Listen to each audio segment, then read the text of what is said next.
We'll guide you through how to use Streamlabs for Instagram Live.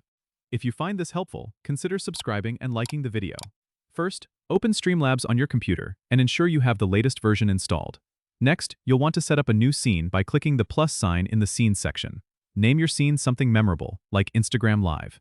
Now, you'll need to add a video source, so click the plus sign in the Sources section and select Video Capture Device to connect your webcam or camera. Name it, and choose the appropriate device from the drop-down menu. Make sure your camera is working properly. Once that's done, it's time to format your stream for Instagram's vertical video layout. Go to Settings, then Video, and change the base and output resolution to 1080 by 1920. This matches Instagram's portrait aspect ratio.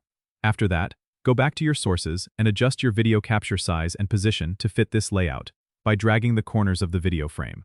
Don't forget to add an audio input capture source to make sure your microphone is picking up sound. Now, you need to grab your Instagram stream key. Open your browser, log into Instagram on the desktop, and go to the Instagram Live producer. You'll find your stream key there.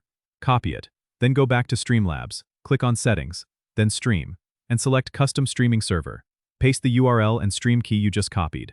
With everything set up, you can start your stream by clicking Go Live in Streamlabs. Your Instagram followers will now be able to see your stream in real time. Remember, having a stable internet connection is crucial to avoid any interruptions. Before you go live, make sure to test everything. Don't forget to subscribe and comment if this helped you out.